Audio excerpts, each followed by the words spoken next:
मुख्य सचिव निरंजन आर्य आवास पर आगंतुकों से मुलाकात कर रही हैं। सीएस निरंजन आर्य आज सेवानिवृत्त होंगे और उससे पहले की ये तस्वीरें आपको दिखा रहे हैं, जहां मिलने वालों का तांता लगा हुआ है। मिलने वाले आ रहे हैं सीएस से मिलने, क्योंकि आज निरंजन आर्य सेवानिवृत्त होंगे। लेकिन उससे पहले उनका कार्यकाल जो रहा, बेहतरीन कार्यकाल, उसके लिए उनको बधाइयां दी जा रही है। साथ ही साथ सेवानिवृत्त होने से पहले यहाँ लोग पहुंच रहे हैं, उनसे बातचीत कर रहे हैं। अभी तक जितने भी, चाहे वो आप कहे कि कार्यकाल के दौरान जो लोग उनसे मिले या उनके साथ काम किया, उनके साथीगण जो हैं, कर्मचारी जो हैं, वो सब मिल रहे हैं, उन्हें फूल भेंट कर रहे हैं, क्योंकि आज का दिन उनके लिए बहुत खास है। इतने सालों की सर्विस उन्होंने की है और इस सर्विस में बहुत उतार चढ़ाव देखने को एक किसी भी इंसान को मिलते हैं और ऐसे ही चुनौतियां सीएस निरंजन आर्य को भी मिली होंगी। और सबसे बड़ी चुनौतियां वो होती हैं जब आपको प्रदेश का मुख्य सचिव बनाया जाता है, ब्यूरोक्रेट का मुखिया आपको बनाया जाता है। ऐसे में बहुत सारी चुनौतियां उन्होंने देखी, बहुत सारी चीजें जो है उन्होंने सही की।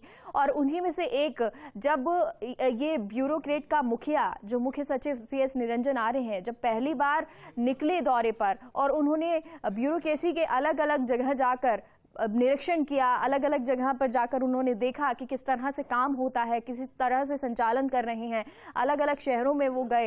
ये पहली बार खास तौर पर देखने को मिला था। और अब आज सीएस निरंजन आर्य सेवानिवृत्त, तो उस वक्त की ये तस्वीरें। और डॉक्टर ऋतुराज हमारे साथ सहयोगी जुड़ गए हैं। ऋतुराज, ये तस्वीरें सीएस निरंजन आर्य के घर की, मिलने वाले पहुंच रहे हैं, कौन कौन यहाँ पहुंच रहा है?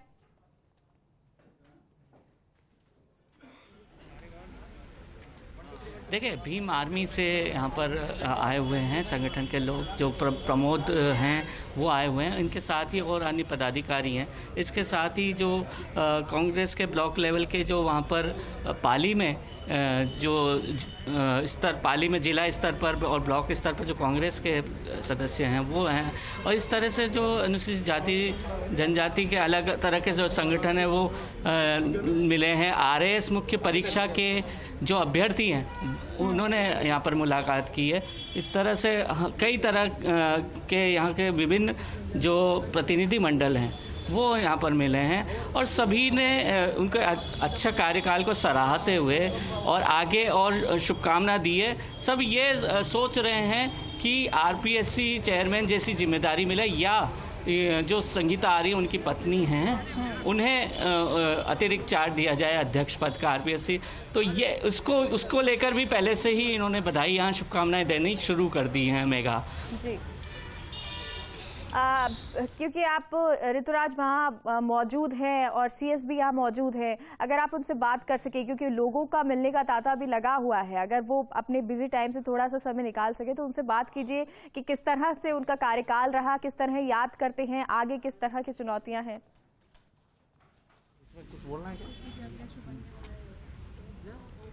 देखिए, यही प्रयास किया जा रहा है। सेवानिवृत्ति का उनका पूरा कार्यकाल शानदार रहा है और उन्होंने ख़ास तौर पर एक ब्यूरोक्रेसी को नया आयाम दिया है। हम ये कह सकते हैं कि उसे जनवादी छवि दी है, क्योंकि अभी तक ब्यूरोक्रेट्स जो होते थे ऐसी कमरों में रहने की जो छवि थी, उससे बाहर निकलकर आम जनता से किस तरह से जुड़ाव हो और योजनाओं और नीतियों को कैसे पहुंचाया जाए सरकार की, वह खास तौर पर इन्होंने देखने का प्रयास किया है।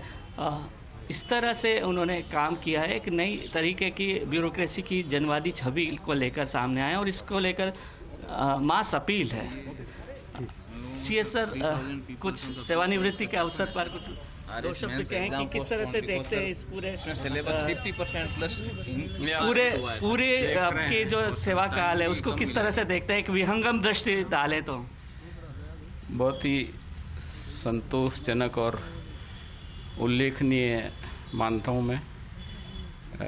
मुझे याद है जिस दिन मैंने 89 में नौकरी ज्वाइन की थी, से लगाकर अभी तक हमेशा यही प्रयास किया है कि आम व्यक्ति, जनता का जो भी दुख दर्द तकलीफ और जितना संभव हो सके समय देके निपटाना चाहिए। विभिन्न पदों पर रहते हुए मैंने इस बात को सुनिश्चित किया और मुख्य सचिव के पद पे आप स्वयं देख ही रहे हैं। अब आज तो मेरा सेवानिवृत्ति का दिन है, लेकिन फिर भी लोग अपने काम लेके मेरे पास आए हैं, तो इनको कहीं ये भरोसा है कि हमारा काम होगा और मैं यही प्रयास करता हूँ। तो यही मेरे ज़िंदगी का उद्देश्य है।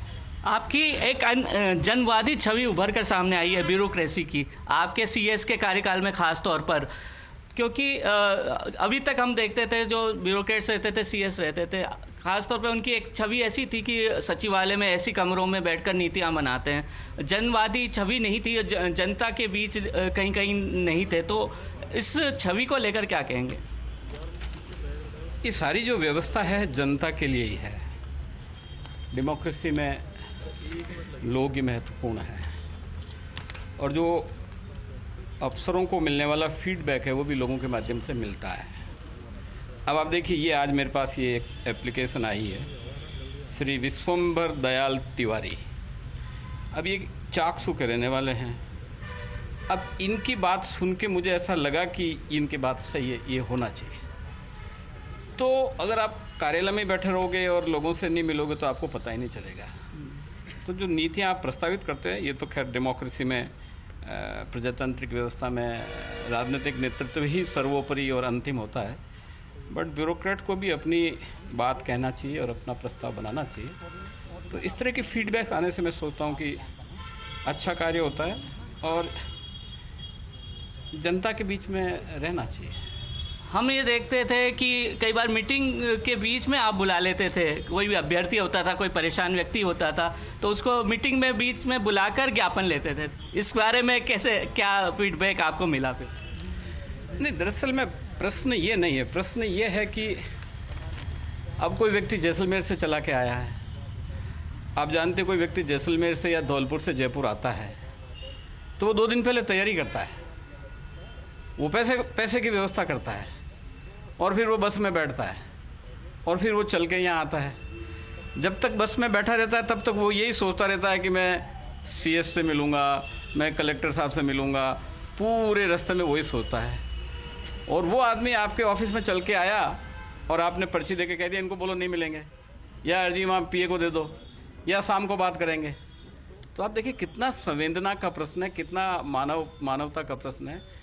इसलिए मैं ये पूरा प्रयास करता हूँ कि अगले व्यक्ति की जगह पे जाके देखो उसकी तकलीफ क्या है, उसका दर्द क्या है, उसको समझो और फिर आप उसको अपना कार्य में डालो। मैं ये नहीं कहता कि गलत काम करो या जो भी है, पर कम से कम जैसलमेर, कोटा, धौलपुर, हनुमानगढ़ से जो आदमी आया है, गरीब आदमियों के पैसे नहीं होते हैं, उधार लेने पड़ते हैं, रास्ते में खाना कहाँ खाता है, होटलों में, ढाबों में खाने खाते हैं।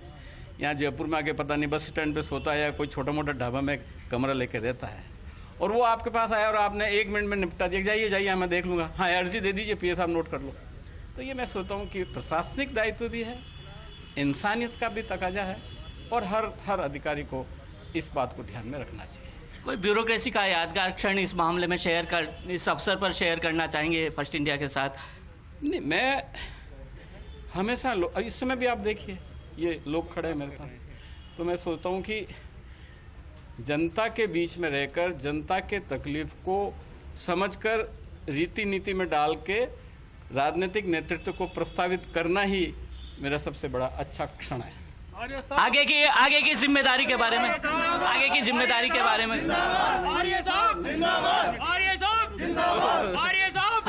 आगे की जिम्मेदारी के बारे में क्या कहेंगे? मैं इसमें क्या, मैं तो काम करने के लिए तैयार रहता हूँ कहीं भी।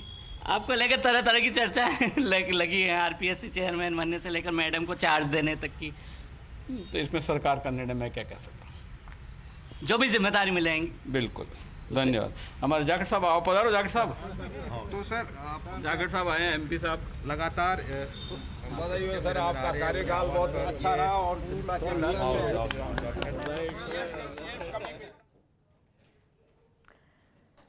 आप देख सकते हैं कि किस तरह से उनकी सेवानिवृत्ति पर एक अजीब तरह का उत्साह हम देख सकते हैं आम जनता का। और सांसद यहाँ पर बद्रीराम जाखड़ जो पूर्व सांसद, वहाँ पर उनसे बात की उन्होंने और आगे की जिम्मेदारी के बारे में ये बताया कि आगे जो भी जिम्मेदारी अगर दे सरकार, वो इसी रूप में, जनवादी रूप में ही उसे आगे बढ़ाते रहेंगे और सरकार की नीति रीतियों को आगे बढ़ाने का काम करेंगे। जी ऋतुराज, देखिए क्योंकि अभी तो लोगों का मिलने का सिलसिला शुरू है और जैसे कि सीएस ने बताया भी और तस्वीरें भी हम देख पा रहे थे कि किस तरह से लोग अभी भी अपनी समस्याएं लेकर पहुंच रहे हैं। वहीं कई लोग जो हैं शुभकामनाएं भी दे रहे हैं उनके कार्यकाल के लिए, बेहतरीन कार्यकाल के लिए और आने वाले समय के लिए भी। लेकिन अगर आज की बात करें तो उनका आज क्या शेड्यूल रहने वाला है, क्योंकि आज का दिन बहुत खास उनके लिए हो जाता है?